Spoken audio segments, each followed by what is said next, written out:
देशाच्या सर्वोच्च न्यायव्यवस्थेच्या प्रमुखावर ज्या पद्धतीनं सनातन धर्माचा नाव घेऊन हल्ला करण्याचा प्रयत्न झाला, यामुळे संपूर्ण भारतीयाची मान, जे संविधानाला म्हणतात, ज्यांचा लोकशाहीवर विश्वास आहे, ज्यांचा समतेवर विश्वास आहे, ज्यांचा बंधुत्वावर विश्वास आहे, ज्यांचा एकतेवर विश्वास आहे, अशा सर्वांचा या कृत्यामुळे मान शरमेनं खाली जावी अशा प्रकारची घटना एका सनातन्यांनी स्वतःचं नाव वापरून केलेलं आहे.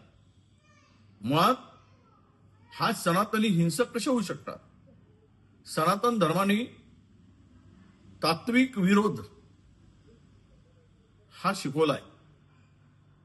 तत्वाचा विरोध करा, पण सर्वोच्च स्थानावर कायद्याच्या सर्वोच्च स्थानावर बसलेल्या व्यक्तीवर अशा प्रकारे भ्याड हल्ला करण्याचा प्रयत्न करणं म्हणजेच या देशामध्ये आता गुंडगिरी,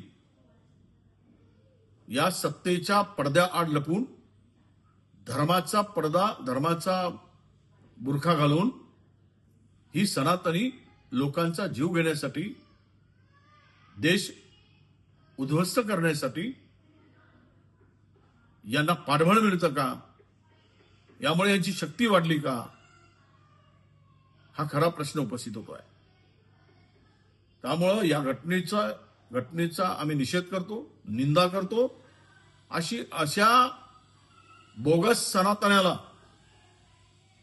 ज्या हिंदुत्वाचा आणि सनातन धर्माचा नाव घेऊन जे असे कृत्य करतो, त्याच्यावर कडक कारवाई झाली पाहिजे. तो कुठल्याही परिस्थितीत सुटता कामा नये आणि अशा नालायक प्रवृत्तीची मस्ती ठेचली गेली पाहिजे खऱ्या अर्थानं, असं आमचं मत आहे.